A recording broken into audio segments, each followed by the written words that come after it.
And Dimitra, Yate, Corson, Conrad Gretzky. Yes, sir, I'm a Blues fan. Yes, sir, I'm a Blues fan. Heartbreak's all I knew, man. That team from old St. Louis, man. Got a cup near 52, man. Give me a Let's Go Blues. Get on your feet. Here's your starting lineup for Toasted STL. Tom Franklin, the man called Wags, and BluesFanReacts.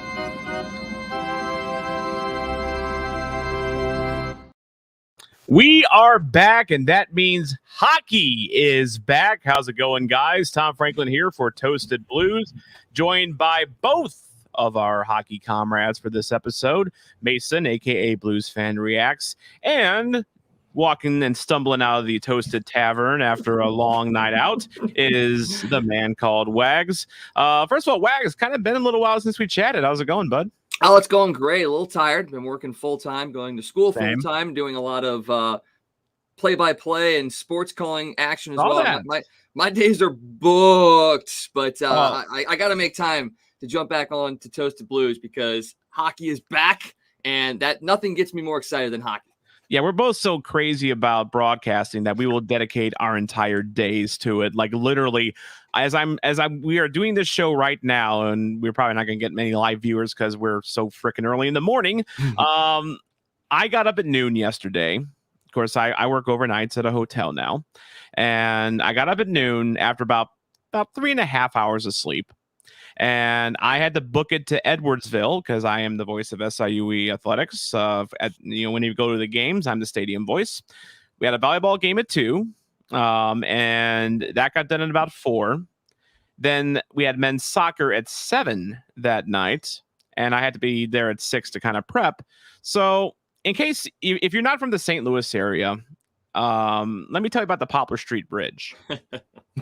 So the Poplar Street Bridge is like the main artery that goes over the Mississippi River and connects Missouri and Illinois. It is the most frequently traveled bridge of the city of St. Louis. So the eastbound Poplar Street Bridge, which is Interstate 64, they have it down to 1 lane at all times because they are replacing half of the bridge. Basically, they're just replacing the damn thing. So normally it's 2 lanes. They got it down to 1 lane because of reasons. So I had to. It's like a 45-minute drive now for me to get to Edwardsville, which sucks. But it's cool because I love SIUE. They treat me very well. So I can't go back after the volleyball game. I have to stay in Edwardsville, get some sleep in my car, and then do the soccer game.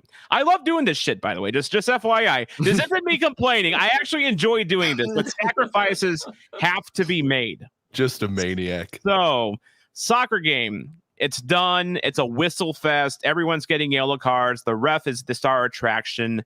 It went to double overtime. Didn't get out of there until 9:45, which is a problem because I was hoping to get a little nap before I went into work at 11. Nope. Sorry. Nope. So I just got done with a 9-hour shift at work because reasons. And I could be like, all right, I'm going to bed. Good night. See you later. But we just had Zach Sanford is no longer the St. Louis Blue guys. I have to talk about this. Zach Sanford's gone. He is rid from our lives. I can't wait to talk about this. This is hour 22 of consciousness for me, and I am ready to throw Zach Sanford under a bus and drive over him repeatedly now that he's no longer a Blue. So, but Ottawa, you're getting a great player. Yeah. And by the way, Shane Ryan from the Sens Hour Podcast is kind of waiting on deck. We'll bring him on here in just a little bit, and he is probably going to have instant regret about this trade because we're not going to be kind to Zach Sanford. But I've been warned he's not going to be kind about Logan Brown. Ooh, okay. So that's going to be an interesting discussion coming up. That'll be period 2. Period 1, we'll obviously talk about the trade itself. And then period 3, Doug Armstrong, we're going to deal with him for another 5 years. This is a good thing for most people. Some people, yeah. I'm with you, Mason. By the way, hi, Mason. I didn't formally introduce you. By the way, BluesFanReacts. He's here. Hello. He's the thing. I'm here. Ouch. But Unfortunately, Mason kind of was. You were laughing yesterday because they teased. First of all, before the trade happened, they teased a major announcement before the first preseason game, and they were very vague about it. It was going to be 2 hours before the game. Of course, it immediately whole spectacle leaks out that it's an extension for Doug Armstrong. It's just kind of like, whoop-de-skip. Is nothing sacred? Elliot Friedman is nothing sacred. Nothing. Well, who was that guy that was spoiling all the expansion draft picks? It wasn't Friedman. I forget. It was Frank Cervelli, I believe. Cervelli, yeah. So it wasn't Cervelli this time. But we'll talk about Doug Armstrong's extension. By the way, if you're watching the VOD of this, I am wearing a Vegas Golden Knights jersey. I have not turned on our St. Louis Blues. They're still number 1. There's a method to the madness, though. It is a number 18. And the very first player that you could get on the back of a Vegas Golden Knights jersey in their expansion year, you basically had 2 choices. You get a blank Vegas jersey, or you can get a James Neal jersey. Yep. I got this for like $50 because James Neal had left as a free agent and they were just trying to get rid of him. But we're on the James Neal hype train today after one preseason game, because that's totally rational, guys. That's totally rational. 100%. We'll talk a little bit about James Neal's little hat trick fun last night. But first things first, we have to say our final goodbyes to Zach Sanford. That is period number 1. So the trade is 1-for-1, almost. It could be. Pretty much. Not yet, but it pretty much, it could be. So it is Zach Sanford for St. Louisan, son of former Blue Jeff Brown, Logan Brown, and a conditional 4th. If Logan Brown plays 30 games for the Blues this season, that pick just disappears. When you look at this guy, just from a purely uneducated standpoint, like you hear the Blues traded for Logan Brown, you Google search him on the internet and you say, oh my God, this guy is 6'6", 220 pounds, and he was an 11th overall pick. Holy shit, we raped him. There's Logan Brown's got a bit of a story to him. Such innocence. I know it's cute. But let's talk about Zach Sanford. So this was basic. No matter what, first things first, let's get something clear. If Logan Brown never plays a game for the St. Louis Blues, if he, God forbid, goes out tomorrow and gets hit by a bus, this trade is still a win for the St. Louis Blues. Yes. Because Zach Sanford is no longer a St. Louis Blue. His $2 million are no longer on the payroll because Logan Brown has a 2-way contract, so they can, really, hide his money if they needed to. And I'm personally, I think that Sanford's days were clearly numbered. Yes. And that's hard to say because Sanford, for whatever reason, got a lot of first line and second line minutes last year.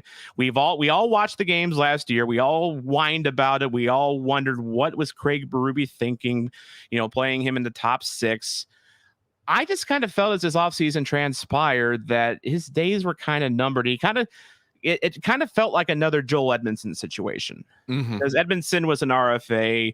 It kind of dragged out for a while. Then he gets the contract, and then he's immediately punted for, Justin Falk. So, Wags, we haven't heard from you on Toasted Blues for a while. So, your thoughts on the farewell of Zach Sanford?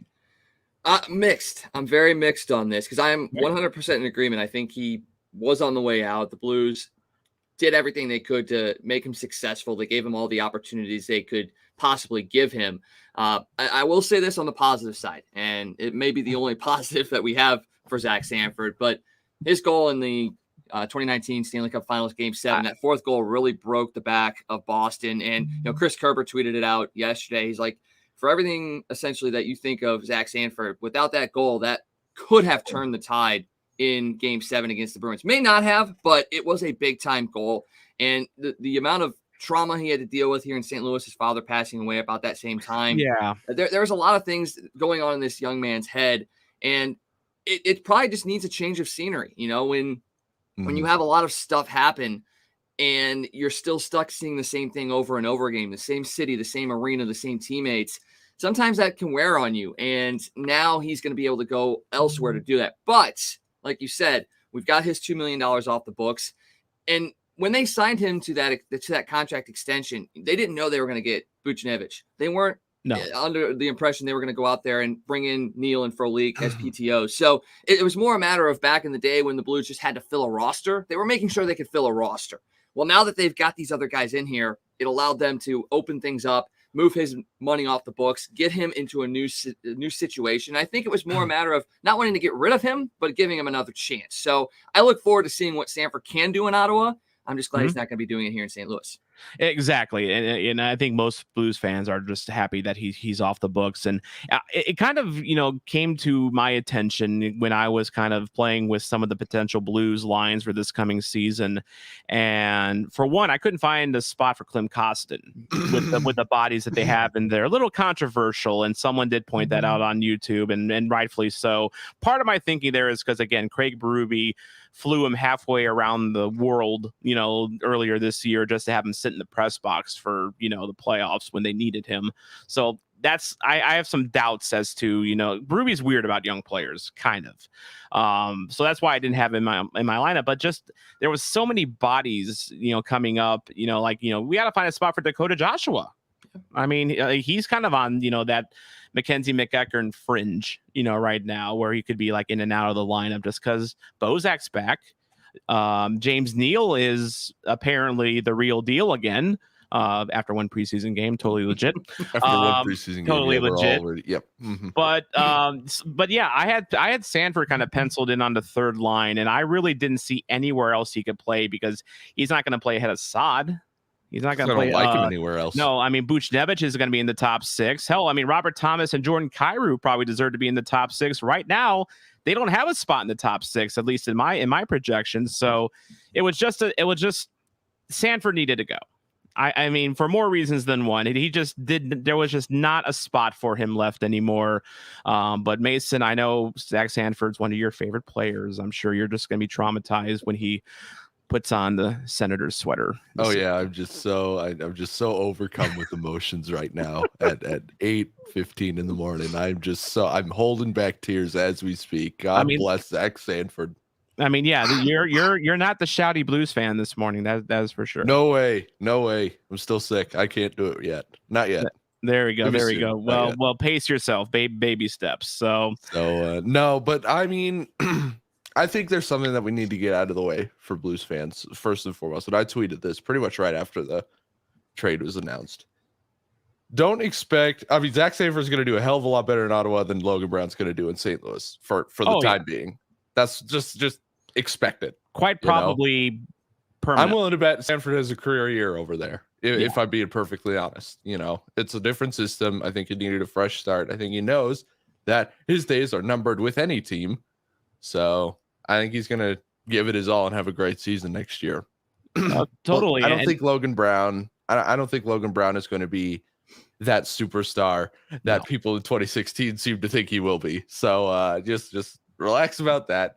He might not even ever play a game for the Blues. We never know. He probably will, but he might line it up in Springfield, but that's about, that's about it. I mean, there's some people though, like they still, there's still people that talk about Logan Brown and say that he still could be like a top six, game-changing center, but like, he's a total lottery pick at this point. And consider the fact that, the Blues were, it sounded just when I saw this deal, it just kind of felt like that, okay, the Blues were probably just looking for a landing spot for Sanford, period. I mean, if they can get a lottery pick like Logan Brown back, that's fine. The important thing is just shedding that salary. But this does kind of seem like a classic, change of scenery type of a trade where Sanford needed a new start and Brown needed a new start, and now Brown gets to go home, and we get to see what Brown can do for the Blues going forward. But yeah, Sanford, he's such an enigma, and he is probably, honestly, like not just in St. Louis but in all of hockey, divisive because Blues fans, we see the turnovers, we see him, occasionally playing physical, but more often kind of soft. It's been a weird thing with him when it comes to physicality, even though he's got the size. We see him snipe just some really nice shots, but then he'll just disappear for 15 games. He is a walking, talking enigma, for lack of a better word. And I know a lot of it, as Wags kind of mentioned, his father passing may have played into, some of his mental lapses, but generally speaking, though, I mean, you can't just say it was last season, because ever since the Blues got him from Washington in the Kevin Shattenkirk deal, he's always been kind of that, he could be good. He shows flashes of being good. He just never puts it together for one reason or another. I don't think it's a system thing. I think it's just a Zach thing. I think it's just him. He looked lost a lot of times. I mean, a lot of times you'd see shots of him on the ice and he just had that dazed look like, what? And I think that's what probably rubbed Blues fans a little bit the wrong way as well. Is you get some of these guys like Ryan O'Reilly and Braden Shen, and at the time Jaden Schwartz and Alex Steen. They had that intense, serious stare of like, okay, I'm in this game, let's go. And then you'd see Sanford, and he'd be kind of like, he almost looked like deer in the headlights. And I think that's where people got upset, is it didn't seem like he was invested into the games. And that might have led to why he wasn't totally consistent for this team. Yeah, very space cowboy, just at times, he would just look completely vacant out there, just for lack of a better term. By the way, I'm showing Jay Fresh's card on Zach Sanford, and I'm showing that partly because he kind of talked about Sanford last night in his right after the trade was done.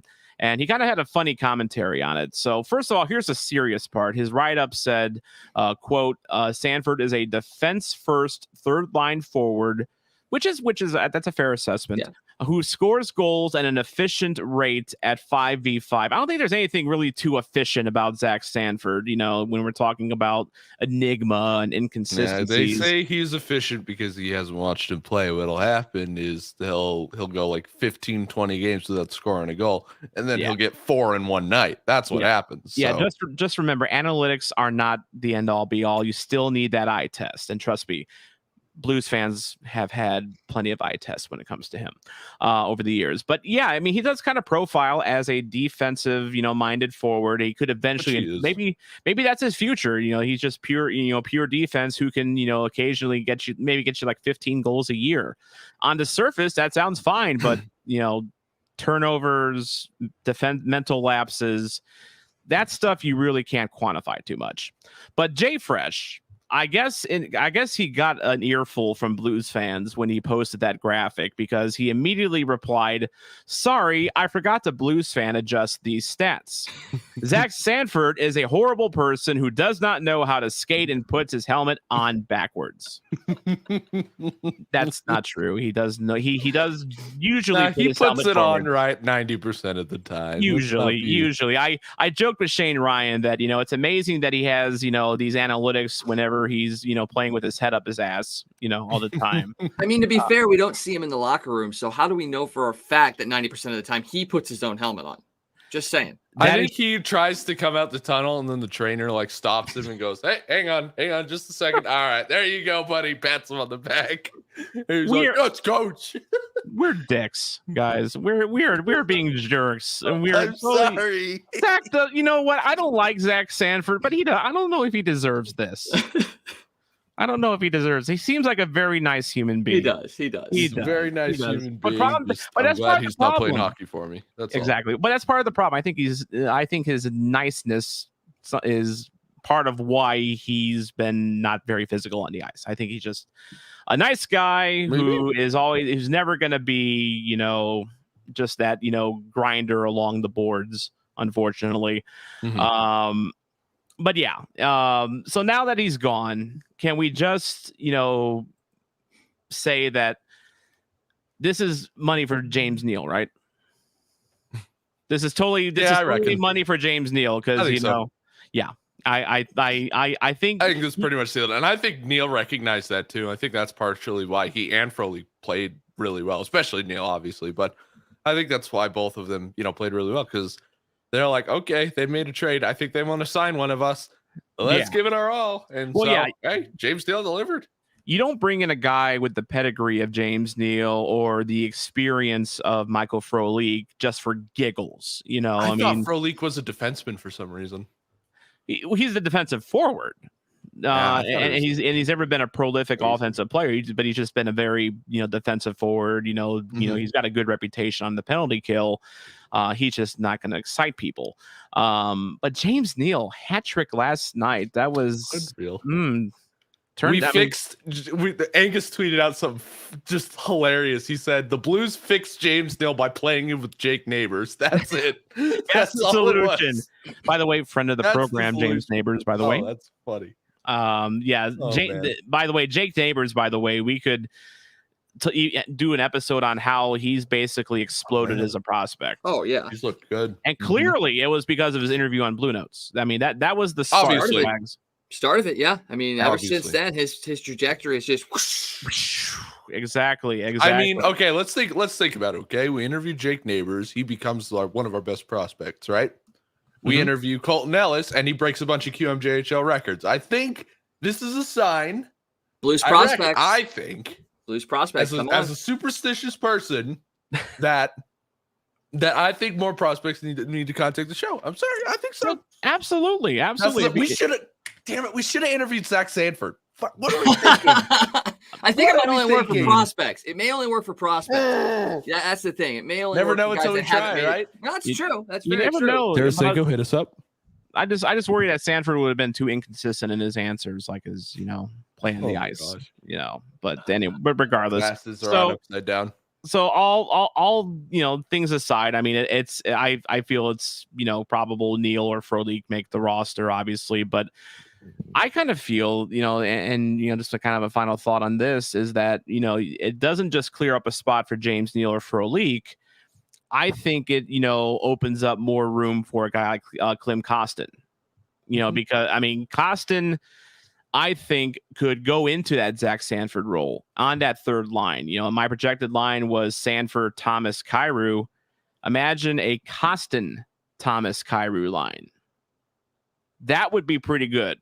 Young, very young, and obviously that probably won't be like a permanent line, but just you got the power forward, you've got the do everything center, and you've got speed demon on the right side. That would be a good, maybe eventually down the road, it might be a good combo, but they're kind of, I think they're all under 23, right?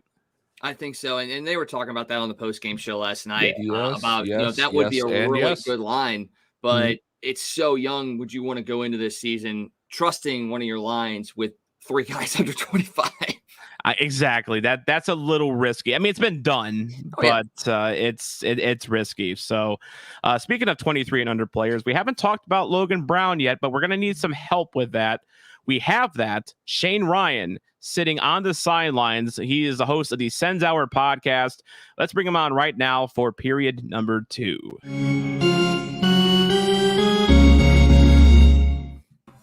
Welcome to the show, Shane Ryan. Good to talk to you again. Yeah, thanks for having me. Absolutely. Shane, of course, was a guest back in our Blue Notes days, part of the Hockey Podcast Network. And we have reason to bring you back on because you got our pariah, and you gave us your pariah for our pariah. So congratulations. Yeah, I mean, I personally love this trade. Okay. So we kind of talked a little bit on Twitter. And obviously, a lot of St. Louis Blues fans, they know Logan Brown's the St. Louis and his dad's Jeff Brown, the former Blue. But they may not know too much about his story as an Ottawa Senator since he was drafted 5 years ago. So fill us in. I'm excited for this. You want him to relive trauma? I know. Well, yeah. I saw that look of PTSD flash over his eyes for half a second. No, I'm giving you, Shane, a chance to purge your soul of Logan Brown right now. Lay it all on the line. What in the Sam hell are we getting ourselves into here? So I will come on and say I've been the biggest Logan Brown supporter since he was drafted. I watched him when he was in Windsor and then with Kitchener when he was traded halfway through the season. I was a huge fan of him. I thought he had all the intangibles to be like a legitimate top 6 center in the NHL. And he still does. You watch him on the power play, like he has silky smooth hands. He can be a top 6 player. Sure. The biggest problem with him, he doesn't have a work ethic. Like, and maybe this is him. Like I want, because they streamed the scrimmage, the inter squad scrimmage yesterday. And maybe this was just him understanding that like his time in Ottawa was up and he was just kind of there until he was traded instead of staying at home. He got out-muscled by Brandstrom in the corner.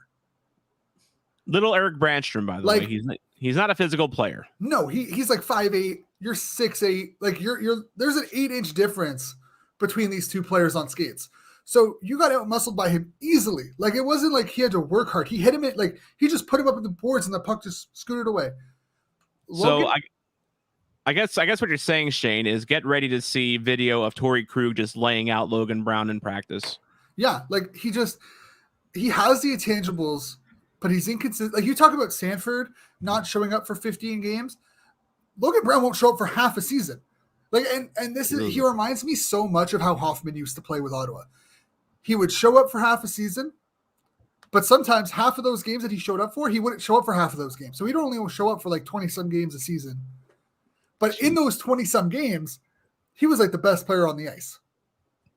So if Logan, and maybe it was just the fact that he was beaten down in Ottawa because it's on record, like it's well known that Boucher did not like the kid. He didn't like the draft pick. He didn't like he didn't think he was a good player. And Boucher had a reputation of not developing players. He did not put the time in to develop the young players. We saw it with Paul.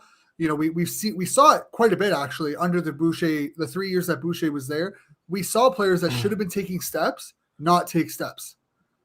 So I think with Brown, if he wasn't drafted with that, like with Boucher coming in, he probably would have had a better success in Ottawa. You know, and I look at Nick Paul, because Nick Paul went under the same thing when he was traded for Jason Spezza. I know he was in the system a little bit earlier, I think, because he was traded ahead of the 14-15 season. So he was there 2 years, and he was actually progressing. And then Boucher came in, and it just seemed like Paul's progression just kind of stalled. And you're like, okay, when is this guy going to take the next step? Lo and behold, first year under TJ Smith, he goes back to Belleville for like a handful of games, comes up, and, you know, has been a relatively solid middle 6 forward for us. So I think Brown needed the fresh start. I would not hold my breath on him turning into anything consistent, but maybe him back being in St. Louis, maybe he puts in more work and he makes your roster. I don't know, but I would not hold my breath on him being anything more than an AHL player. And you know what? We're going with that expectation. He's a total lottery ticket, you know, for us here. And honestly, I mean, one thing I will say is that if he is a loaf and he has a poor work ethic, he ain't gonna last under Craig Berube. Craig Berube is not gonna play around with that shit. So he's either gonna get his ass in gear or get his ass out of town. You know, well, I mean, that's why I think that's half the reason why Hoffman's gone, and I think that's part of the reason why Sanford's gone right now. I mean, name another player on this team that really doesn't give it their all, you know? Yeah, that does. Speaking of which, we need to have a conversation on who our new whipping boy is later in the episode. By the way, yes, we will talk about that. Excuse me. Excuse me. Yeah, Sanford was definitely our whipping boy, but you know, Wags, as he was kind of describing Logan Brown, I was getting really bad flashbacks to two Blues players, and I've come to the conclusion that as a player, Logan Brown might just be the bastard child of Magnus Paajarvi and Patrik Berglund. Okay. Patrik Berglund, I don't understand the hate that this guy gets. I know he was soft. Yes, but he still was a perennial 15 to 20 goal scorer. No, he wasn't. If you're getting 15 to 20 goals from your third line player, you're going to take that every day of the week. So I'm with Wags here, I don't get the hate on Patrik Berglund. I get it a little bit. I'm stuck in the middle, but I'm towards Wags on the spectrum here. I thought Berglund was a liability at times, But then you think about it. But that's he still got you 15 to 20 goals a season. He did not, more like 10 to 15. Let's be honest. Still, let's go high end 15. And 5 assists in 82 games, because he was such a dynamic playmaker. Patrik Berglund. But see, not everybody can be a dynamic playmaker, and that's the thing people have to get. I play hockey and I suck, but I go to the front of the net and let pucks hit off me and go into the net. I am no stretch of the imagination a great hockey player. Everybody has to fill their role. Berglund just filled a role that his body wasn't. People didn't look at him and go, "Okay, hey, big body guy, go to the front of the net, score a bunch of goals, be physical." That's not his mindset, though. So yes, he's got the body of a guy that's going to batter people around, but his mindset is, I'm just going to be a guy that finds soft areas of the zone, scores some goals, and gets there. His mindset is a Charmin teddy bear. Hey, how many of us play Charmin? Whatever works, right? It does. Well, it didn't work for Berglund. He's not in the league anymore. That's his own fault, though. That's his own fault. Because he refused to go to Buffalo, and he kind of blacklisted himself because of it. So, it's not because of his play he's not in the league. It's Attaboy. He blacklisted himself. Well, yeah, he walked away from $16 million. I would too. Do you really want to play in Buffalo? No, I don't blame him. I don't blame him for $16 million. Hell no. After hearing the horror story, for $16 million, I'd play anywhere. I do not care. Look at Ryan O'Reilly, almost retired from hockey playing in Buffalo. I don't care how much money you're paying me. I do not want to go to a place that's going to make me want to retire from the sport that I love playing. Hell no. I'll take less money in Sweden. I get to be at home. I get to be close to family, and I get to enjoy the game I love. I will say this: Berglund couldn't score. He couldn't pass the puck. He wasn't physical. I guess he won some face-offs. I guess he was a decent face-off guy.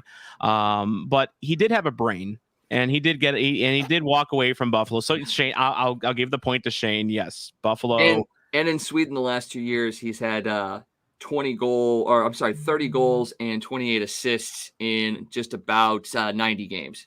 Isn't he facing criminal charges for something was it domestic abuse or something? Yes, he is. That's right. I had not heard about that. He got some legal trouble now. Yeah, I think he's in legal trouble. It's still not coke.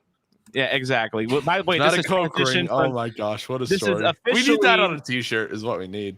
This is officially no longer the Fuck Zach Sanford episode. This is now the Fuck Patrik Berglund episode because we're Blues fans and that's what we do. Just derailed the conversation. Absolutely. Just carry them off the tracks.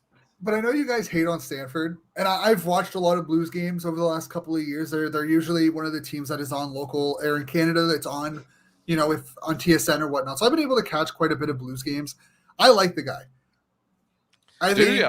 I think in Ottawa's system, he will have a great season. He reminds me of he's basically your version of our Nick Paul. He was your Nick Paul in the style of play where he can be physical, not overly, not every time. He's not going to go running over 5 people a game. He can throw the body when he has to, but he's smart defensively. He's good on the PK, and he has a better shot than Nick Paul. He has a better shooting percentage. He'll be given more opportunities to actually score in Ottawa. And I think if he could hit that 10% shooting percentage or higher that he's had in St. Louis, he's going to have his chances to score. He's going to provide offense. So I like Stanford in Ottawa.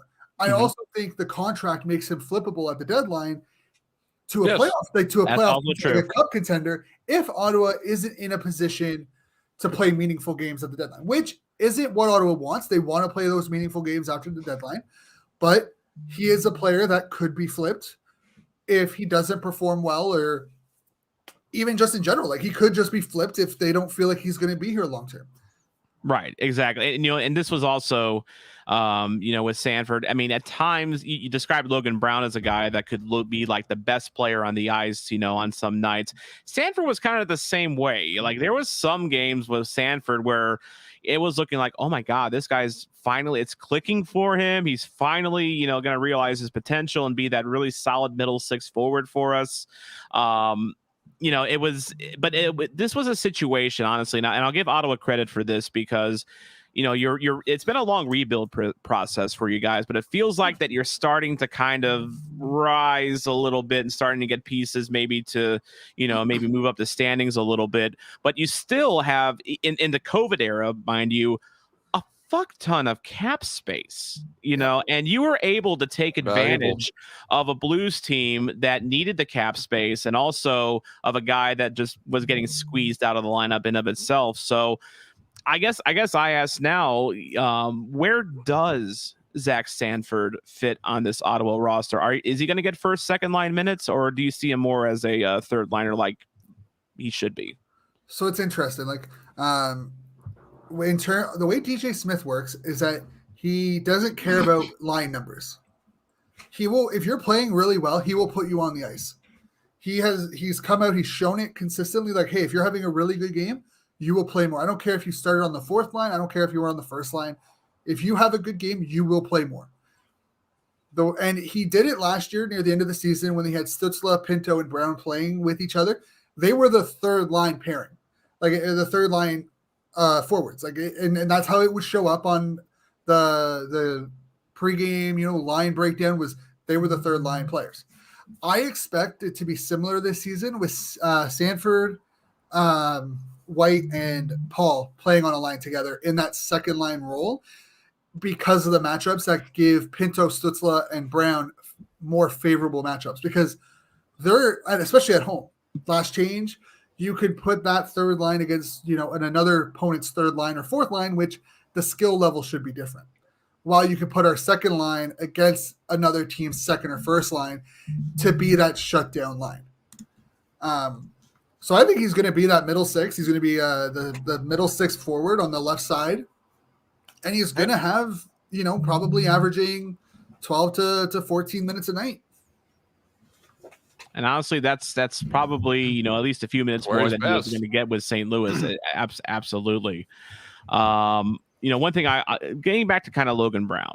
So, of course, a lot of people are really in St. Louis because he grew up in St. Louis, but are really hung up on the fact that he is the son of, Jeff Brown.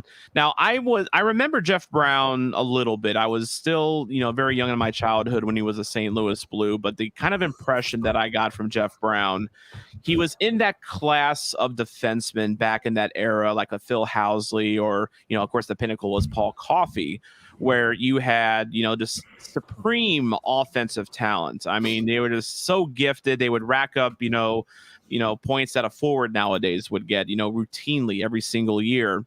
But they were absolutely leaking sieves on defense. And Jeff Brown was a sieve on defense. And I think that's one reason why he kind of bounced around a little bit despite his offensive numbers. But I bring Jeff Brown up just because I read some interesting things about Logan Brown and I guess how Jeff Brown has been kind of involved in his career. And I read some weird things, and this kind of goes into the fact that Logan Brown seems to get injured every single year. Mm-hmm. Some people I read were saying that I guess Jeff Brown had his Logan kind of training in some sort of controversial methods or something like that, and that maybe contributed to him getting hurt. I read that just on some boards. What is your opinion, Shane? Why does Logan Brown keep getting hurt? Is it that, or is it something? Is something else? See, I know the Jeff Brown rumors, and he was the head coach of the 67s. Yeah. When Logan was drafted. I have no bad experience with him. I've had the pleasure to meet him because of, after games you get to meet players in the OHL and whatnot. There's also a couple of reports, that his wife, like Logan Brown's mom, was a complete, utter, like, nutcase. Basically gave him an ultimatum. You either stay with this because he's from Ottawa or he's from the Ottawa area. It's either you stay with the 67s and we divorce, or you come home. You leave the 67s and you come home. I don't know how much that's true. I really don't. I take anything like that with a grain of salt because we're not involved in it. Sure. So I don't know how much that's true. I've also heard reports that his mom was the one that put him on like this super strict like vegan diet with ridiculous training regime where he would wake up at like 5 o'clock in the morning, train for 3 hours, have like 500 calorie meal, and then be back on the ice like an hour later. And it's like, I don't know how much that's true. I really don't. But I would not be surprised if that there's some sort of training behind the scenes that has caused his injuries. The other thing that reportedly was that whenever Troy Mann would give him what he had to work on in the offseason, he'd be like, cool, I'll go do it. He would go home, and whoever he was training with would toss it out and be like, no, we're not working on it. So there's a lot of things going on within that whole situation that I don't know what's going on. There's a lot of he said, she said, but it's clearly whatever was going on wasn't working for him. And maybe a fresh start in St. Louis is what he needs. But when he's healthy, he's a great player. Like he is a great player. Like he put up, he's noticeable, but I don't know. Something needs to change. Yeah. And what would you, I guess, if you were a betting man, what would you bet? I mean, first of all, like, guys, and this is for BluesFanReacts and Wags. Do you think he gets to that 30-game mark this year with the Blues? Because I think I think this team just has too much depth, and I think I don't think they're gonna, especially with a guy that seems like a project. I don't think Berube's gonna trust him that much unless there's a conga line of injuries. It's not a matter of too much depth. It's a matter of we have so many young players that we want to crack the lineup, right? And that's just going to totally clog it. Yeah. Well, you got use centers, a little more depth, but we have too many centers and too many wingers. So that would be depth. That's depth, and we got too many defensemen. So we just got too much. It's 8:45. It is 8:45 in Utah right now. By the way, well, I think when I think of depth, I think of more people, like players who will really contribute to the lineup rather than, younger guys. I don't really think of prospects as depth per se. Sure. I think of them more as, players who may or may not crack the lineup. And, if you're on that fringe, I'd consider you, maybe fringe, but not necessarily depth.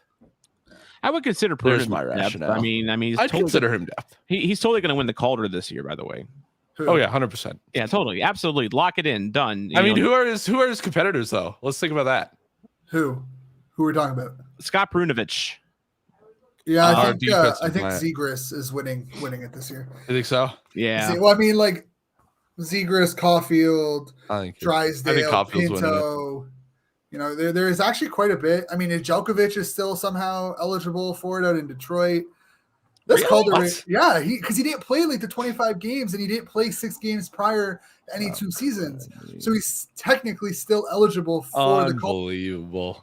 I think that should automatically playing in 2 different seasons should automatically disqualify you. I'm sorry. I think he's a phenomenal goalie, but he still plays for Detroit. So I'm not hanging my hat on that. If he has numbers like he did in Carolina. If Binnington can turn around the Blues, who says Nedeljkovic can't turn around the Detroit Red Wings? Because we don't want him to. No. Wow, you don't play it. I do. They're in the East. We don't care about Detroit anymore. If anyone doesn't want them to, it's just sentimental at this point. Well, it's just old habits, because they stuffed us in the lockers so many times in the late 90s. But they're in the East. They suck. They can't hurt us anymore. It's over. You're safe now, Wags. You're safe. We're safe. But I guess you kind of touched on this earlier, Shane. But if I were a betting man, or if you were a betting man, what are the odds you feel that Logan Brown turns out to be a let's just say like a 10-year NHL veteran, a mainstay on an NHL roster? What are the odds right now? Would you say it's better or worse than 50%? If I'm doing a betting, it would be like a plus like 5,000. That's a long shot. That and it's not like he can't do it. If he actually puts the work in and can stay healthy, he can do it. And I think that's the issue that a lot of Sens fans had with him. It was that he couldn't stay healthy, and when he was healthy, it looked like he was coasting 9 times out of 10. So it's all up to him now. As an Ottawa fan, I'm looking at the Blues lineup, and it looks like you guys have 6 players current according to Cap Friendly that can play center or wing. You got Shen, Thomas, Bozak, Sundqvist, Barbashev. So you have centers. If there's an injury to center, you can move people around. The question with Logan Brown is, will he be willing to play wing? Because Ottawa had him playing wing a little bit a couple of times he was called up. If he's actually willing to play wing and can adjust to it, it opens up his career path because it gives him the versatility of, okay, well, we can also call you up if we need a winger versus just a center. And I think if he's willing to do that and he's willing to put in the work, there's a chance that he could do it, especially maybe not this season. Sure. But there's a chance that next season he can make the roster. If he decides to re-sign with St. Louis, he can make the roster next year, depending on what the Blues do, obviously. Okay, I do have a question for you, Shane, just real quick. What wing does he play? Does he play right or left? They had him playing both. They had him play both? Okay. Yeah. Because I was going to say, we are so overloaded on left wingers that if that's the case, then... Which is a weird problem to have, by the way, because I feel it is a weird problem, but... Yeah, no, he can't. I remember there was one game they had him playing at left wing. The next game they had him playing at right wing. So he can go either way. It's just a matter of where he just needs consistency. And I think versatile laziness is what we're talking about. Yeah, but he actually needs a legitimate shot. He needs to play 15, 20 games in a row to see where he's actually at, because he played sporadically in Ottawa. He just didn't get the chance to show consistently what he can do. He played 5 games. He went from first line to fourth line within 5 games. And it's you got to let these players work through it. Mm-hmm. So if St. Louis is willing to give him a shot and he can take advantage of it, the sky's the limit for the guy. There we go. It works That's out. all we can ask for. I hope it works out because we love our St. Louis native hockey players here. I mean, we still adore Pat Maroon and the ground he walks on, even though he's won 2 cups with Tampa. We literally do. Seriously, he never has to buy a drink in this town ever again. Never. And if Logan Brown turns out to be even a halfway decent player, that's a big dub. I mean, but I got to admit something, Shane. And this is going to be our final question for you. Wags has been kind of quiet. Oh boy, we've been building to this. He's been our Trojan horse for this entire conversation. We wanted you on this show not to talk about Logan Brown or Zach Sanford. Wags, what do you want to ask Shane? Can we please have Brady Tkachuk? No, please. No. Also, this isn't a U.S. Tkachuk jersey. It's a Winnipeg, because I'll never hang a U.S. jersey. Never. That's never going to happen.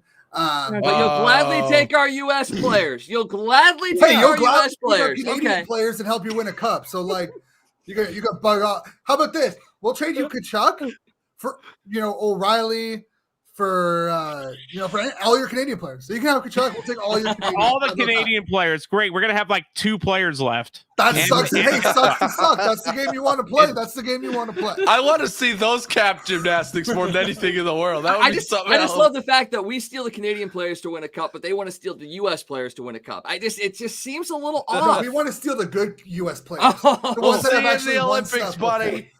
No, 3 straight with the NHL players at the Olympics. Well, you guys can field 12 teams. Yeah, we sent a D-level team to the Worlds, and we still came away with gold after giving you guys a 3-game lead. Do you need any more convincing that Canada hockey is just superior to everything? We didn't know what to do with a 3-game lead. We're America. Exactly. Come on. We can kick your ass in soccer. That's all that matters. We won golden women's. We won golden women's. And hey, the men's have been falling hard. Yes, they have. Yeah, we've been men's been face planning. I'll give you the juniors because you've been able to win the juniors, but like outside of that, at the men's senior level, you guys have been hot garbage. Yeah. Honestly, I can't argue that. I cannot argue with that. I lost a lot of respect for USA Hockey when you brought friggin' Justin Applicator to like the World Cup in 2016, and I'm like, what? Regrets were made. Mistakes were made. Yeah, that's an understatement. Yeah, that's very well. I thought you'd still be upset because we stole Brett Hull from Canada. I don't give a shit. Okay, all right. He was Calgary. I mean, we stole him from Calgary. Who cares about fucking Calgary, right? Like a third world anyway, right? Okay, let's be fair. Most of like American players coming up were Canadian. Like their parents, like their fathers were Canadian. Yeah.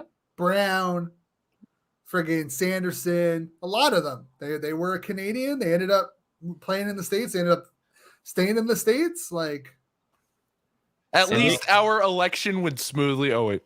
Oh God. Well, talk about I was about to say Did you guys? Were you guys still counting votes like a month ago in Arizona? I think like a day ago. Yeah, they just confirmed one of them. They just confirmed Arizona. That's like, what is that, like 7 months in the making?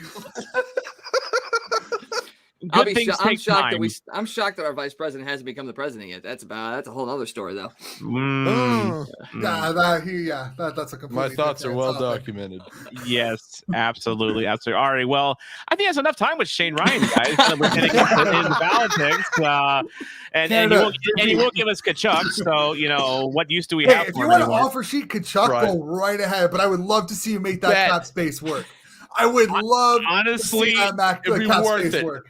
If we could somehow make Tarasenko disappear. See, here's the thing. I was actually expecting Tarasenko to be part of this trade. I thought it was going to be a bigger trade. So if you Ottawa Senators fan, you would take Tarasenko. Yeah, he'd come full circle. Oh, that's right. Because Tarasenko's draft pick. We gave you David Rundblad. Man, the legendary David Rundblad. Hey, we got Turris out of it. I'm not complaining. I'm not really complaining. Sure. Well, yeah, and not only that, but you got good Kyle Turris, which we got his prime. We got prime Turris exactly before he disappeared like a Spinal Tap drummer. So. It's interesting how you said that Ottawa was like a good amount of years into the rebuild. We're only actually entering year 4, technically. It feels like forever though. It's because we sucked. 2018 was year 1, so it's because the 2016-17 season we were garbage, and then heading into the 17-18 season, we were like, okay, well, what are we going to do?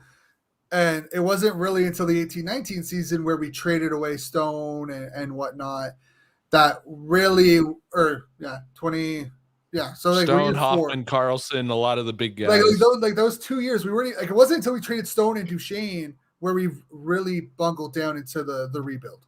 It's that Canadian-U.S. conversion rate. 1 year is equal to 6. It's just I think it's just because St. Louis was bad so long. You guys have a weird concept of time.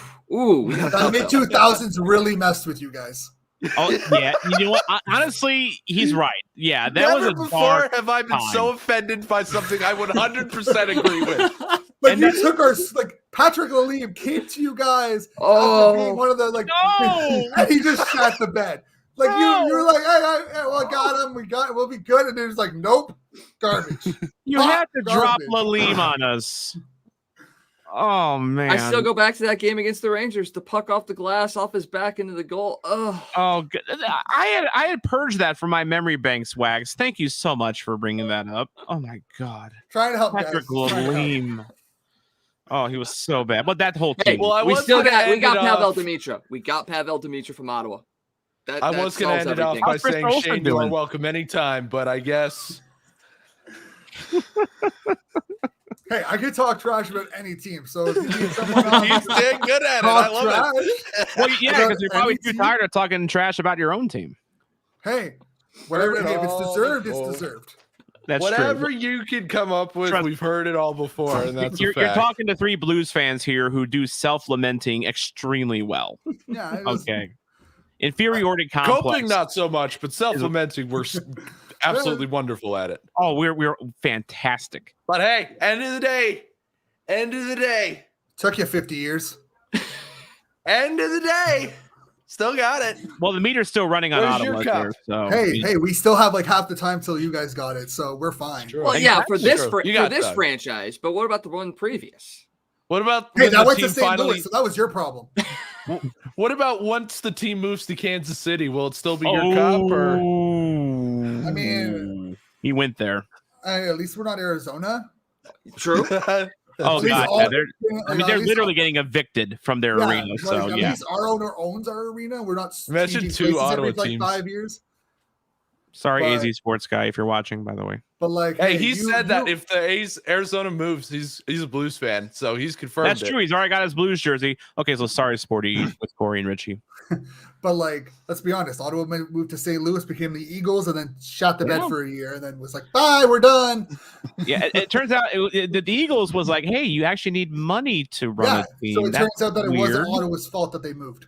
You mean it costs a lot of money to go from St. Louis to Montreal in the 1930s? Really? Yeah. Who would have thought? What a wild concept. Who'd have thunk? And fun fact: the St. Louis Arena, even in 1934, was still a dump. So it like seriously, whoa! It never ever like maybe for like 5 years it was considered like a top end stadium, but like for most of its lifespan, it was just the old barn. That was the nickname. It was the old barn. You know, they had cats living in the arena to take care of the mice problem that was there. Boston still has that. Yeah, Boston actually. I'm pretty sure Toronto does it at the Garden too. I'm pretty sure they have that. That doesn't surprise me either. Well, yeah, like of course, Wags, you're a big Cardinals fan. Remember Rally Cat? Oh yeah, Rally Cat, Rally Squirrel. I mean, anytime the Cardinals need something, they just find a stray animal and throw it out on the field just to get the fans up for it. So whether you need rodents cleared off from your stadium or you just need rodents, period, Cardinals have you covered. Yeah, so like I mean, I'm pretty sure Olympic Stadium has the same issue with Montreal. They have like cats living in there to help take care of them because it's vacant. It's old. It needs to be redone. Cheap. And it's cheap and effective. Like.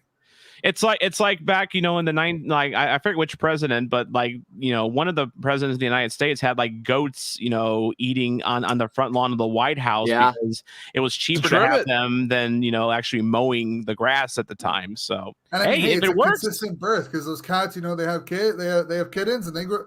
It's just a repeat cycle. You don't have to worry about it. You just put it in and you're like, cool. I'm done. It's a circle of life. Dump out one cat food bag a day in the same spot, and there you go. That's your own. That's literally your only cost is just cat food. Yeah, absolutely. Well, Shane, you've been a great sport. It's been nice chatting with you about Logan Brown, getting our hopes down on Logan Brown. I hope we have soured you somewhat on Zach Sanford, but it sounds like that's not the case. So we have failed. Where can we find you, Shane, and where can we find your show? Yeah, you can find me at Shane_RY13 on Twitter, Sens_Hour on Twitter. New shows coming every week. And I also started a new one, the weekly wraparound show. Going to be coming out every Monday, talking about the week of hockey. So it's going to be fun. It's going to be a fun season. I'm excited. Thank you all. Thank you for having me on.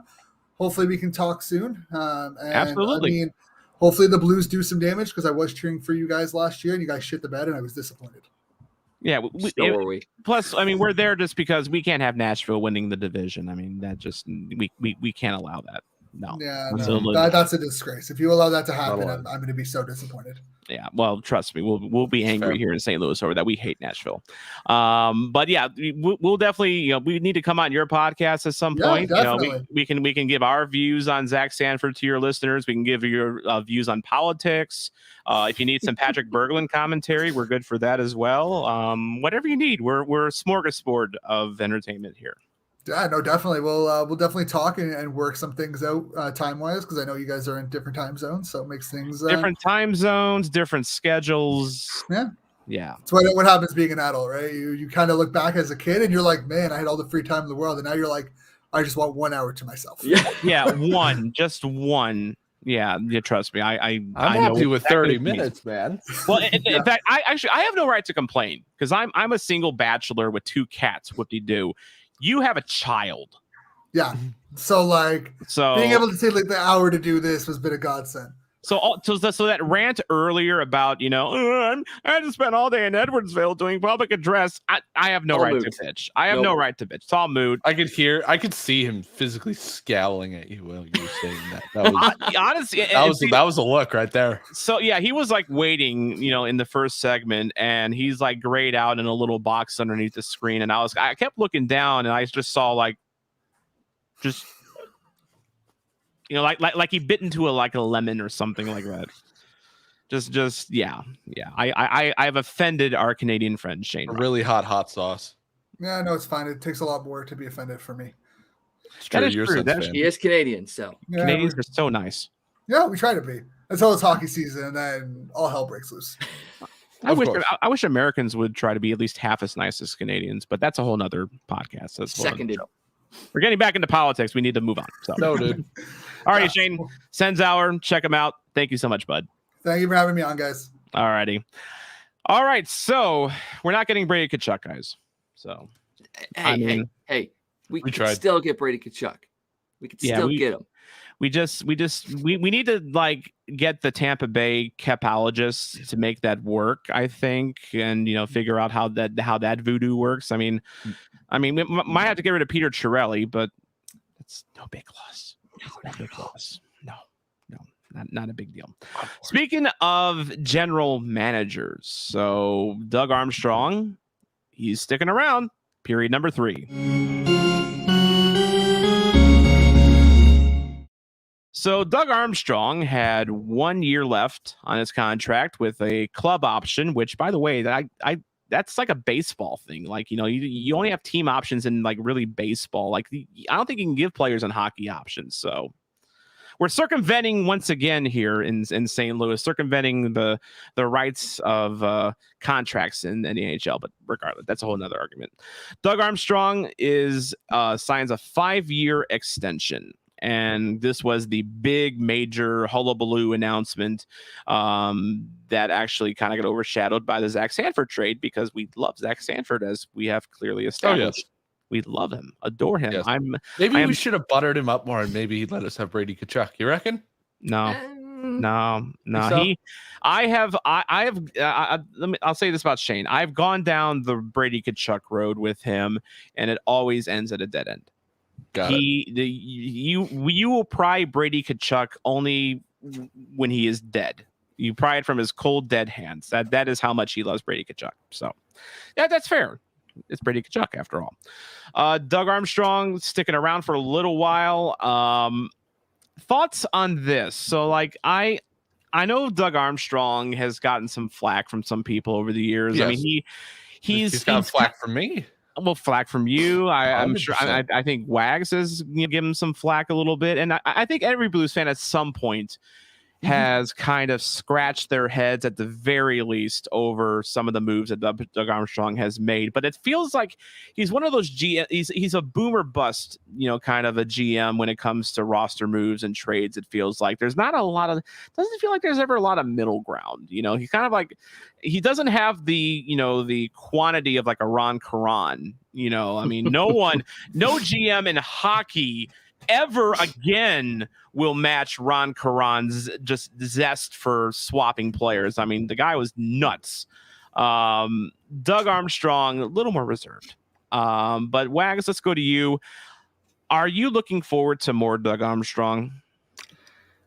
Surprisingly, yes. I know that when he was in Dallas, at the end of his term there, things got a little nuts. And you have to remember that this is when the NHL was going through a lot of changes. You had lockouts, you had different changes in how playoffs were considered. There was a lot of stuff going on with the NHL at that time. So he didn't adjust probably as well as he probably could have. Same thing, you look at Ken Hitchcock too, at his end of his time in Dallas. There was just a lot of changes going on. And it feels like Armstrong has learned from that.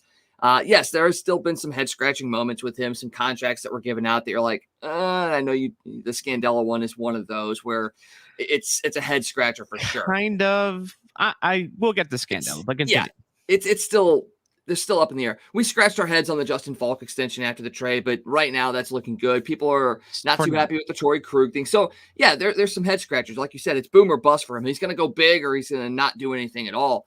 But you look at the moves that he's made to bring guys in like a Braden Shin, like a Ryan O'Reilly. Yeah, the situation with Tarasenko has been kind of back and forth, but after watching last night and hearing everything that Vladimir Tarasenko has said, I can't sit there and say that Doug Armstrong's really done anything wrong in that situation, because Tarasenko looks like he's come back with a passion and a vengeance to prove that he is a player that is deserving of sticking around, or at least having another bigger contract in the next couple of years. So I'm cautiously excited about Armstrong for the next 5 years. And then, it also means that Peter Chiarelli isn't going to be the GM in the next couple of years as well. Back? No. So that helps as well. But everything that Armstrong has done, he's the GM that led this team to a Stanley Cup Finals and a championship. The team has made the playoffs in 9 of his 11 years. Despite the struggles this team has gone through, they've been pretty consistent. He's made moves when he's needed to, not just at the player level, but at the coaching level as well. The whole Hitchcock to Yo to Berube thing, some previous GMs may have hung on to Yo a little bit longer and sunk this team even further. But when I didn't like the Berube. See, when Berube was instated, I didn't like that move. Well, yeah, I was ambivalent. Yeah, it was one of those that I looked at it the other way, because Berube was a guy that had coached some of these young players down in the minors, and now he's got that rapport with them, knows how they play, how they fit into the lineup. And it ended up being an incredible. It ended up being great, and yeah, there was skepticism there, but it seems like, and you never want to look at hindsight because you can't look at it and say, "Oh, I knew that was going to happen." But looking back, almost every single thing that Armstrong has done has worked out. There have been a few missteps, yes, but majority of things have worked out for him. And maybe it's him being able to see the future and knowing what can happen, or maybe he's just gotten incredibly lucky. In the next 5 years, we're going to be like, oh shit. I'm going to be cautiously optimistic and say, no, he knows what he's doing. This team is set up for a couple more years, and he's going to be here to guide it to possibly another championship. But I guess some of the concerns with Armstrong, have been kind of highlighted with the whole Alex Pietrangelo saga. No signing bonus, no movement clause, taking a hard stance with him, and then now kind of the latest saga with Tarasenko, which that's a situation, honestly, that I feel there's a lot we don't know. It's kind of like Pietrangelo, like the whole situation with Pietrangelo. There was a lot we didn't know until it came out at the very end.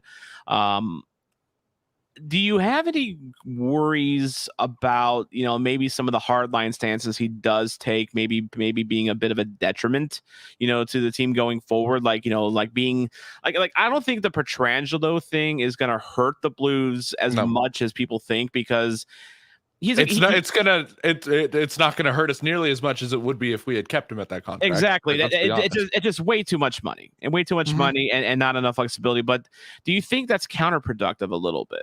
It's a balancing act for sure. You have to walk that line very, very closely, because if you go too far past it, you destroy the locker room, you potentially destroy the franchise. And the Tarasenko thing is the line that you have to really look and see, did he walk it too fine? Did he maybe fall over the line? Because you could have really soured a locker room and a franchise with what happened here. I feel like it balanced itself out, because not only is Armstrong not talking about it in the media, Tarasenko's not talking about it in the media as well. No. He has come out and said, hey, we're super supportive of St. Louis. They have been supportive of us. We like playing here, blah, blah, blah, blah, blah. When you get a disgruntled player because of what a GM does, they are blasting that GM wherever they possibly can. Look at Jack Eichel. Exactly. Eichel right there. And that's a situation where the GM has also fallen across the line. The fact that they came out, they stripped the captaincy. They aired all their dirty laundry. What a mess. Armstrong has kept all that internally. Yes, there may be a lot of dirty laundry, but they're still keeping the face of the franchise itself pretty clean. And that's a hard thing to do. Yes, once again, that line is difficult to walk, but right now he has walked it pretty good. We'll see if that continues. We'll see if they're able to get something for Tarasenko if he does get moved. Who knows? They may be able to work something out, talk behind closed doors and say, hey, look, we both went to the extremes of where we wanted to go. We saw the limits of what we wanted to have done, but maybe we get it back to a point where everybody is hunky-dory and Tarasenko goes absolutely ballistic this year and everybody becomes happy again. Who knows? But it is going to be a difficult line to walk the rest of the year.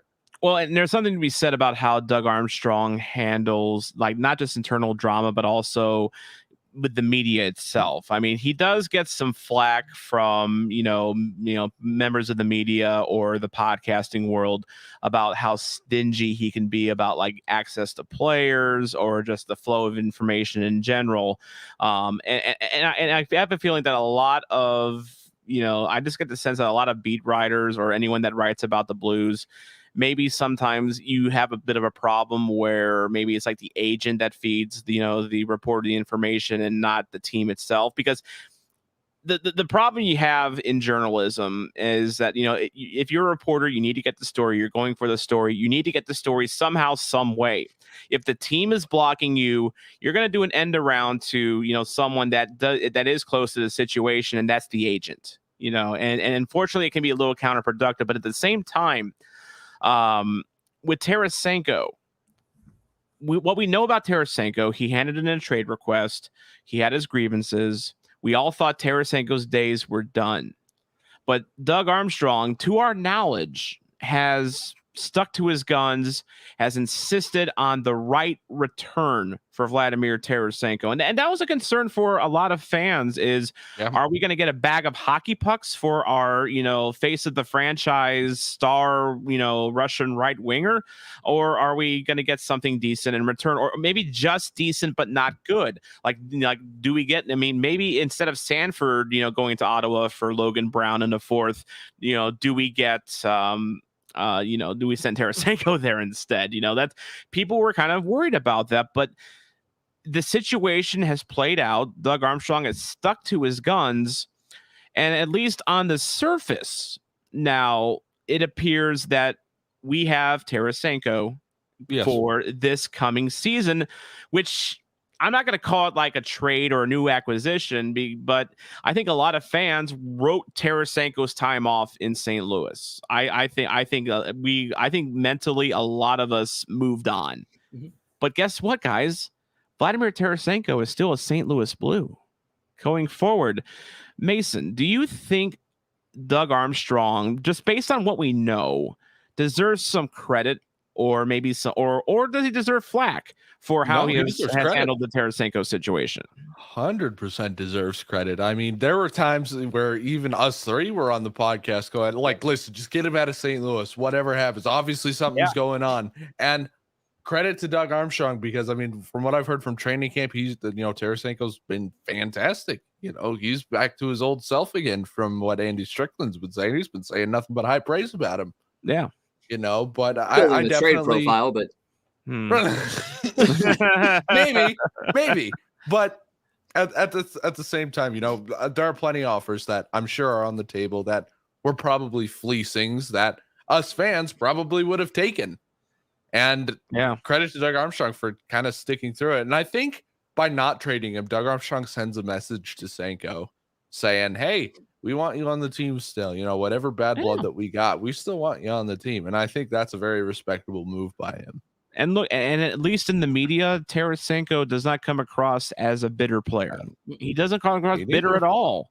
I had a couple people who I know go to the game. Wags, didn't you go to the game? Yeah, I was at the game last night. Yeah, and people are saying, he had a big smile on his face the whole time. Yeah. He was having fun, coming out the tunnels, talking with players, talking with the coaches. He was having a great time. He was, and he looked good last night too on the line with Saad and Thomas. They were flowing. Saad and Thomas, dude, oh man, dynamic duo. Holy crap, they're gonna be good. Saad, Thomas, Kyrou. Who says no? Not me. No one. I can't say no. No, I mean, and you know what? Saad would be like the perfect veteran presence for that line. And not only that, but I think Thomas could unlock, some of Saad's old scoring touch. Mm-hmm. Like he's been closer to like a 20-goal scorer over the years. He used to, put in more during Chicago. But, I always just wondered with Saad, like, if he just needed the right partner and right pairing to kind of unlock him a little bit. And that's a good line. Saad, Thomas, Kyrou. I wouldn't be surprised. Honestly, I wouldn't be surprised if that's the number 2, and maybe, and I don't know how it would work, because, maybe you slide Shen to the wing, or we got a long training camp to figure that out, but Shen could be third line center. Oh no. $6.5 million for 8 more years. Okay, but you're thinking about this too much. You're thinking about this too much, right? Because I know they roll deep. I know we all like to see first, second, third line. Obviously, we look at it like, okay, top line's the best players, second line, second best players, third line, third best players. Why not mix it up?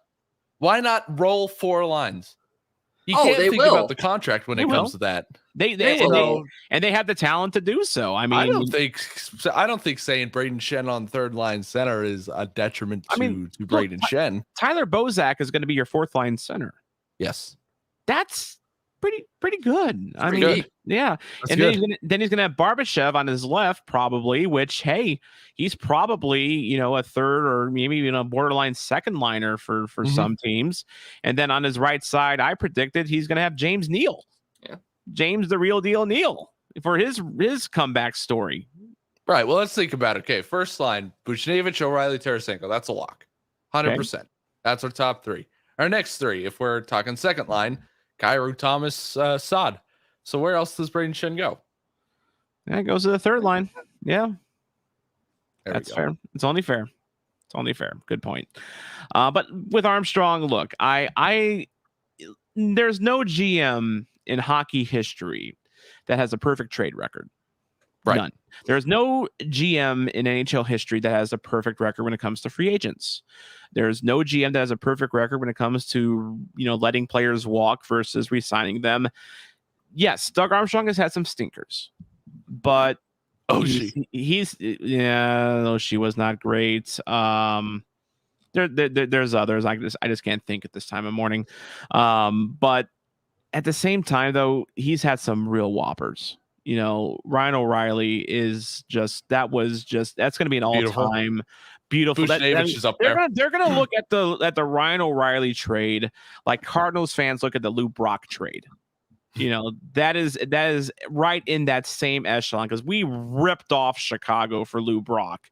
Same thing with Buffalo and Ryan O'Reilly. So, yeah, and then Braden Shen was beautiful because not only a great trade. Because not only did he come at a good price, he was able to unload Yuri Laterra Laterra's a coke dealer now. Yeah, Laterra is a coke dealer now, and then a year later he trades Berglund, and now he's a alleged wife beater now. So that's I mean, magic. It is just pure. And then of course we criticize him for the Justin Falk trade, and that's of course. I still feel the jury's a little bit out on that. I still think we won that. But I think that's a dub. I think that's a dub because Dominic Bach, I don't think it's going to develop. And Joel Edmondson no longer is a Carolina Hurricane, and I don't think they got much for him, if I recall, from Montreal. I think that was almost like just here, take him. It was Edmondson for a third, I believe. Yeah, third. So it was basically what little less than we paid for Scandella. So, which by the way, but if you do want to talk moves that were suspect. So let's transition a little bit into, we were talking about Zach Sanford earlier and how he was everyone's favorite whipping boy. The Blues, it's a tradition.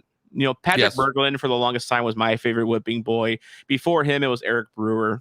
I couldn't stand the ice that Brewer skated on. I mean, it was Shattenkirk was my first whipping boy. You always remember your first. I can see that. I can definitely see that. So, with Sanford out of the picture, who's the new whipping boy? Who are we going to unjustly torture on all the hockey blogs and the Twitter spheres? I mean, who is it going to be? I say Torrey Krug. You say Krug. I say Scandella. He's paid way too much for a third pair. He's paid way too much. But he's not paid as much as Krug and not for nearly as long. Sure, but we haven't really seen Krug develop in this system, though. That's my only thing. Well, I didn't say it was fair. I did not say it was fair. That's true. Whipping boys aren't usually fair. That's true. No. And honestly, you should have heard us, an hour ago with Zach Sanford. I mean, we destroyed that guy. I was there. Yeah, exactly. I mean, we basically blasted him into the Shadow Realm, also known as Ottawa. But yeah, with Torrey Krug, I didn't have a problem with Torrey Krug last season. Based on everything, based on analytics and based on just what people saw, he was more or less the guy we got from Boston. Yeah. That's basically who he was. Maybe just less goals, And maybe there was some, and like I think there's been some commentary about how Krug may not have been fully comfortable with the team, and like he didn't really, because of COVID, he didn't really have a chance to hang out with players too much. And comfort's a big thing. Justin Falk, Exhibit A right there. Yep. First season with the Blues, he never looked comfortable at all. I mean, and Berube kept moving him around. He just never could get comfortable. Second season, now that he's had a year with the team, he's comfortable and he's playing good hockey. I think the same thing will happen. I mean, first half of the season, he was in the Norris conversation. Yeah, he was. I remember that? We literally created the Justin Falk Stan Club. Because he was playing so well. Remember that?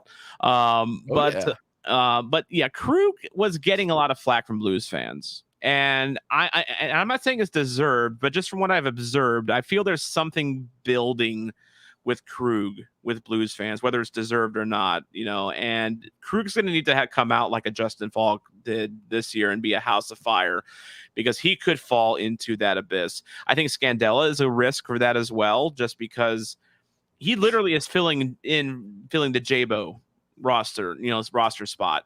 And J-Bo was kind of a whipping boy for a little bit. I mean, he wasn't as widespread as others, but he made a lot of money, and fans didn't think he was playing up to that. They were thinking they were getting the Calgary, the Florida J. Bouwmeester, when really you were getting the veteran J. Bouwmeester and the guy you needed on this team. Exactly. Mm-hmm. And there were some fans that also thought that he was slowing down and he was kind of a pylon out there. But then he like the last year he was actually pretty good. So he obviously found the fountain of youth until the unfortunate 100%. incident. I bet without that he plays another 3 years in the league. He's one of those players. It's quite possible. Such a workhorse. So I say Krug. I want him in the front office one day. Oh, definitely. Well, he needs to be front office or like a coach or he needs to be more than anything. That could be, but he seems to be just a good influence, on other players. He's respected is what it is. So. Like maybe like working with Springfield, for instance. Yeah, youth team. Yeah. I mean, that might be a good spot for him. But totally. I say at this point, if I were a betting man, I would say Krug is the Sanford replacement for Whipping Boy. You say Scandella, Mason. Wags, what say you? This is going to be controversial. This is going to pain me. I'm hoping because I have his jersey sitting right behind me. I think Robert Thomas is going to end up being the Whipping Boy. He's a guy that came on hot as a rookie, obviously on the Stanley Cup winning team. He was the one who won the faceoff that led to the Pat Maroon goal. Yeah. He's dealt with injuries the last couple of years. He hasn't yet to be consistent. He doesn't have a ton of goals. He's a guy that, especially last year, how many times do we yell at our screens when we're like, dude, shoot the puck, and then he tries to make a fancy pass. He's still young. He still has time to develop, and he needs to build that rapport with guys. But I could see him being a guy that, everybody eventually looks at and goes, oh man, he could have been something, and he did not pan out. I'm 100% hoping I'm wrong. Like I said, I've got his jersey. Totally. I want Robert Thomas to be successful, but I could see him filling that role of people going, man, he needs to shoot more, or he's trying to make too many fancy passes. Oh man, Robert Thomas is injured again. He might be filling that Jaden Schwartz role where early on in his career, lots of promise, lots of talent, couldn't stay healthy, couldn't produce consistently. Once again, hope I'm wrong, but I could definitely see Robert Thomas being the guy that becomes the Whipping Boy. You also just described Logan Brown there, by the way. That too. Yeah, very, very similar type. You're not off base there. I still think he's a long way from this point, but I could see Thomas, if he's still getting injured a lot, if he doesn't fulfill that promise, I almost see a similar path that Fabry took. Yeah. Unfortunately, into oblivion, which is Detroit. Where he's doing fantastic, by the way. by Detroit standards. By Detroit, and only because, let's face it, he's not going to get top 6 minutes for most of the league, so he's benefiting from that. But Fabry, I remember people were giddy about Robbie Fabry. He showed a lot of early promise. He came out like a house on fire. And we thought that he was going to be part of the foundation that this team is going to stand on for a decade plus, Then he gets hurt, And when he comes back, he would just, when you saw him on the ice, you can almost hear the crowd groaning just because it's like, oh, it's Fabry. It's damn, what could have been? Thomas is in danger, I think, of going down that path, but it's early. He's at, yes. I don't think it's way too early to write him off, but it's not too off base to maybe eventually he gets to that point. Maybe after Scandella's contract expires. And then we need a new whipping boy. Of course. You want to talk, you have an interesting long shot there with Thomas. Well, not a long shot, but just a possibility. Here's one for you. Binnington. Oh, I can totally see it. I think he is already a whipping boy. I think goalies by default are whipping boys, regardless. I don't think, we don't have the same animosity towards him that we've had with every Blues goaltender basically since Grand Fuhrer.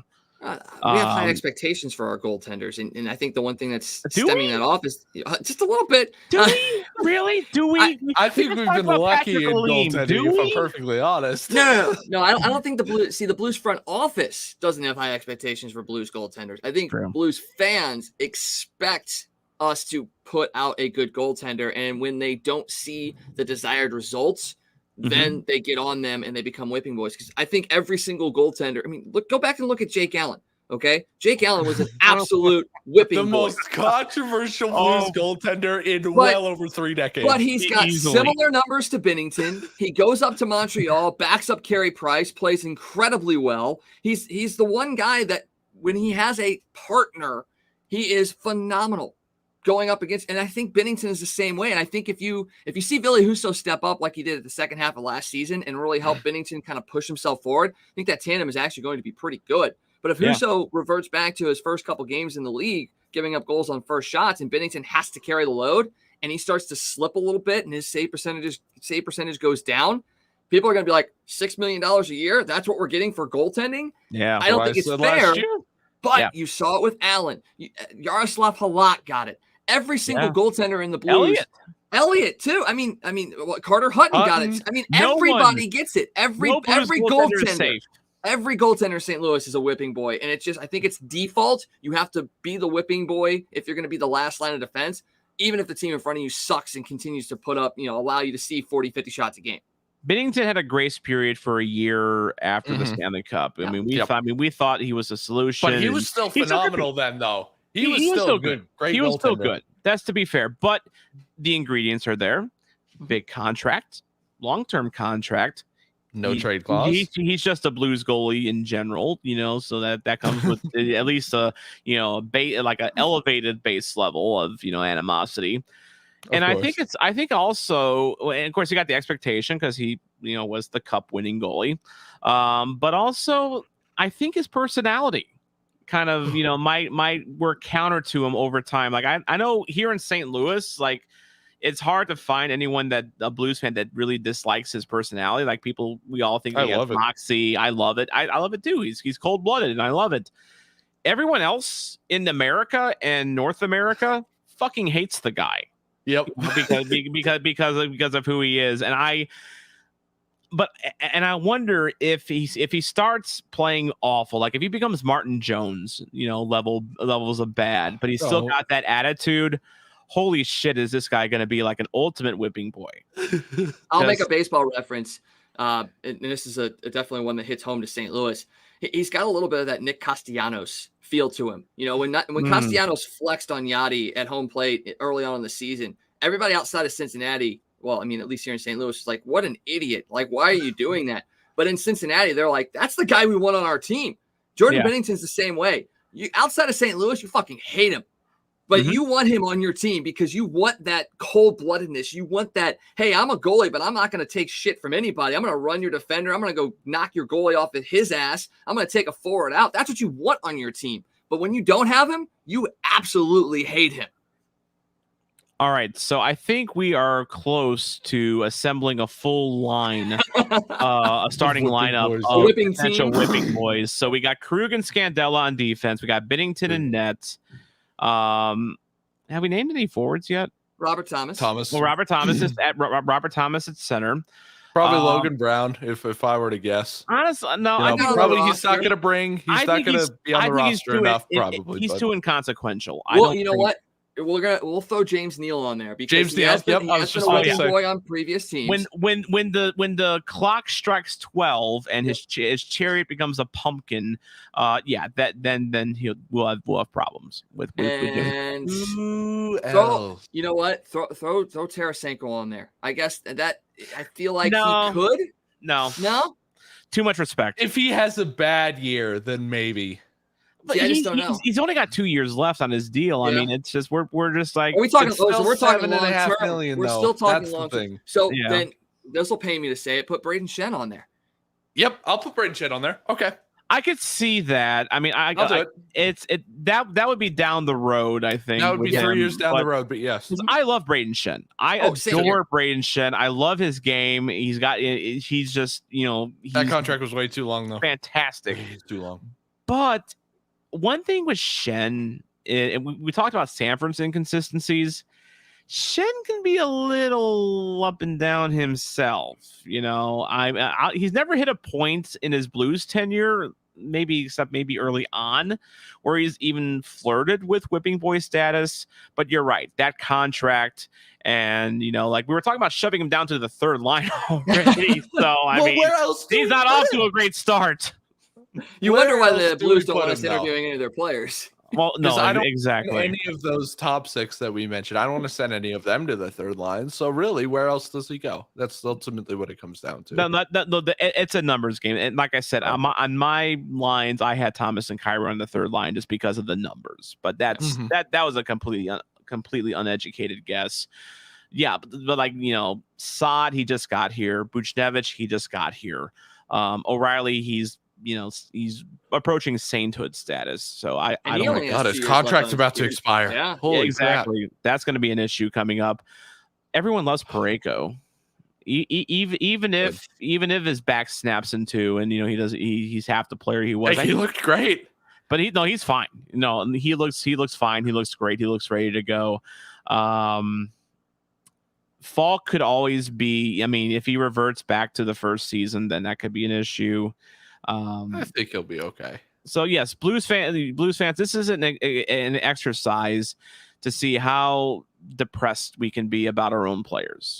So we have rattled off at least 12 different names that we can, suddenly start throwing middle fingers at. That's how correct. That's how optimistic we are. Speaking of optimists, by the way, Scott, do you think Scott Brunovich makes this team? Yes. Yeah. Out of preseason, so opening night roster. Opening night is Scotty Brunovich in the top 6 defensive lineup. Yes, if he plays like he has for Traverse City and this last game, then yes, I don't see why not. Honestly, if he has a little bit of you can't really say slump in the preseason, but you know what I mean. Like if he's not playing as well for the next couple of games. Maybe there's no doubt in my mind he cracks the NHL lineup this year. No doubt in my mind.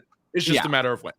I have a hard time thinking of any player that has come out of the gate in training camp like this, and everyone is drooling over him. Like he went like a new thing for us. Because we forgot there's talks of him being there's talks of him being the Calder. There's talks of him. Oh yeah, that was us earlier. If he plays really, really, really well, is it maybe Norris? Maybe. But the fact that there's even that possibility that we can sort of start thinking about, is this guy maybe a Norris candidate sometime in the future? That's a good feeling. But this is such a what have you done for me lately world we live in. We totally forgot that Scotty P has this potential because he got hurt last year. Yep. And so he just kind of went out of sight, out of mind. And he didn't play the year before. I mean, they were talking about this on the broadcast last night. He hasn't essentially played in about 2 years. This is his first real on ice action against legitimate competition. And he's still good. And it hasn't bothered him. And it hasn't. I mean, at the game last night, they had him on that first power play unit with Tarasenko and Saad and all those guys. First power play unit. And he was a lot of times the last man back handling the puck at the blue line. I mean, that's a lot of pressure to put on a guy at that point, but he's a Hobie Baker winner. He led his division in scoring as a defenseman. Yep. This kid could be something special. The one thing that we, once again, still concerned about, the fact that he is a smaller defenseman. And we saw, I mean, go back to that series against Dallas when Chris Russell was like their best defender. The Blues absolutely obliterated the Stars defensively because of the physicality they put on those smaller defensemen. That's the one piece that I'm going to be very concerned about. I mean, you look at Kevin Shattenkirk. He was another guy, smaller defenseman, puck mover, that sort of thing. Still had a solid career. He's a Stanley Cup champion, for God's sakes.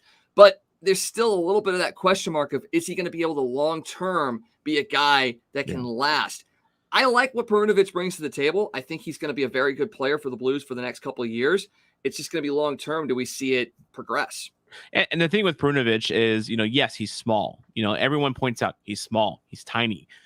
But no one has ever questioned his willingness to be physical, to be on the boards. He could probably, lay out Logan Brown in training camp. We have clearly established that. I could lay out Logan Brown, probably, honestly. And you know what? Not only that, but we'd have at least like a 1 in 3 chance of like crippling him. So that's because he is basically a walking cripple. Like you think he's built like drywall. I was reading like up on Logan Brown's injury history, and I was thinking like, does he have like a handicap license plate or like, one of those handicap tags so he can like park in the handicap spots because he's a cripple all the time?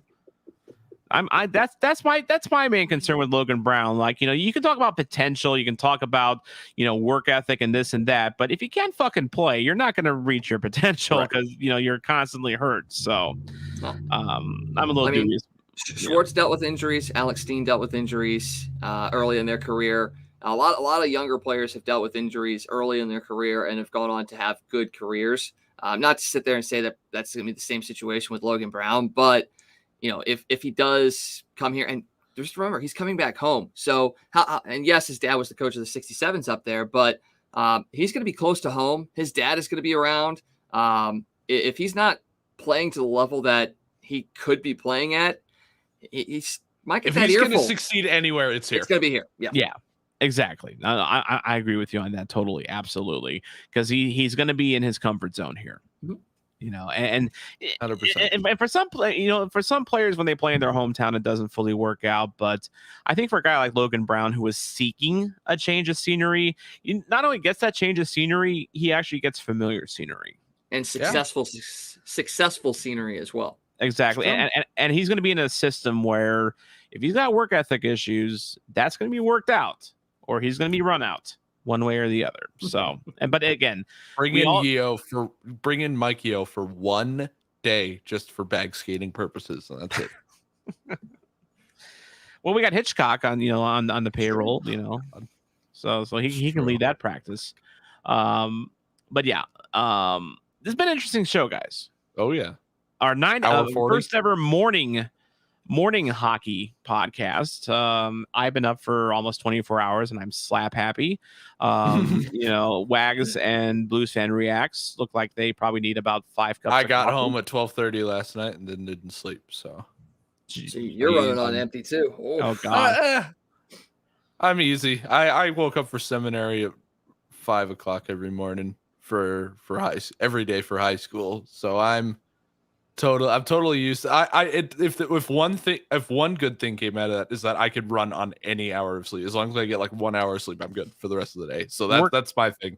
Working at KMOX and getting up at 2 o'clock in the morning and still being a sports fan, with that kind of schedule, still also conditioned me as well. Yeah, somehow, some way, not only being a sports fan, but having a fucking podcast, where I talk about sports when I've had like 2 hours of sleep. There we go. But honestly, my fondest memories of being a sports fan when the Blues were in the Cup Finals, and I would go to or cover the finals games. I would basically sleep in the afternoon, wake up, go to the game or cover it from a distance or watch it, and then I would be up all night. WBZ in Boston would call KMOX looking for the St. Louis perspective. I was that guy. Running on fumes. Like, I have pictures of myself from that run, and like there's like bags under my eyes, and I just look like I have not slept in about 4 years. So a typical Blues fan look. Oh, a typical Blues fan, yes. Yeah. Yes, minus the meth. So, minus the meth. Minus the coke. Wait, we're not South County. We're talking about Blues fans. We're not talking about Lee May. So, sorry. Okay. Just we love you, Lee May. I keep picking on you. I'm sorry. Do we? All right. We've had a fun episode. We have completely destroyed Zach Sanford's character. We're now questionable on Logan Brown. We have discussed Canadian politics. Yeah. We have destroyed Patrik Berglund's what's left of his character. We even had Yuri Laterra chat. It's been a fun episode. Good show, guys. We created a whipping team too. Good show, and we have a whole whipping team. Well. We got Blues fans apprehensious about Logan Brown. Like I say, our job is done here. We have done some damage today. Oh yeah, and these are the final sounds that me and Mason will make before we pass out. About a second after we are stopping. We need to call it roasted blues now. Yeah, roasted blues. Yes, absolutely. We'll be counting sheep, but they'll all be in Blues jerseys. So yes, and they'll all have eyes shanking you. Meanwhile, Wags has a whole day ahead of him. Yeah. PA for 2 soccer games. My goodness. Man, my goodness. All right. That is going to do it for Toasted Blues. As the season gets closer, we'll start getting into a more regular schedule. And also, just personally, my schedule has been worked out with my new job. I'm now more comfortable with that and being able to contribute here as well. So I'll be back. Mason, you're going to be among the living after beating pneumonia. So still the fight's not over yet, but I can hear the fight's not over, but you're on the up. So I'm on the upswing for sure. And then Wags, you're just status quo for you. You're just basically busy all the time. So yeah, but I'll be making time for us here. Yeah, I'll be here. Around. Absolutely. So if you are actually watching us live or have watched us live, this morning, you're the real ones. We got up early. Unreal. We stayed up late for you, basically, to record this. You're the real ones. If you're watching on video on demand later or listening to the podcast from Anchor FM, bless you guys as well. Thank you so much for following us, watching us, like and subscribe, and all that stuff that YouTubers like. We just hit 100, by the way. We are now at 111.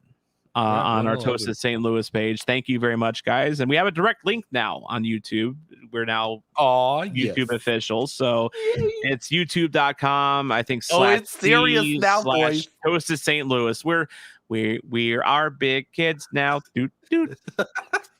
That's that's probably before Mason's time. So. Nah. Do you ever wear pull-ups?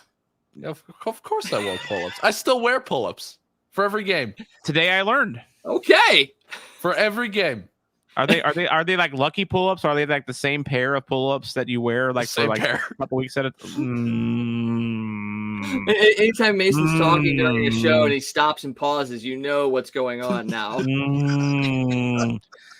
I'm looking at you on camera and I'm just imagining the smells. And no! Why are you imagining that? I am thoroughly repulsed. I have to sleep. So. And how is this the moment that we went off the rails? We went off the rails a long time ago, but we're still careening down the hill. Oof. Towards the ocean. So early 2000s commercials, I remember very clear. Don't you worry. About as well as I remember Jeff Brown as the St. Louis Blue. So when I was the ripe old age of 6. So, all right, we're done. I'm Tom Franklin. That's BluesFanReacts. Down here is Wags.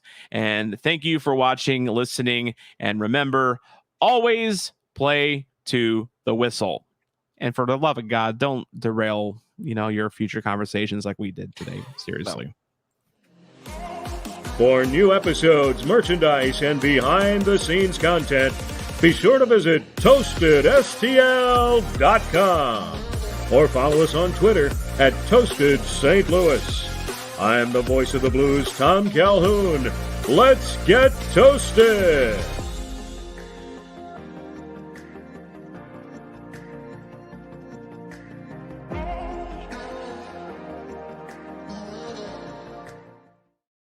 Also, we are registering a militia to invade Ottawa because they will not give up our Brady Tkachuk. So we'll have a link in the description below.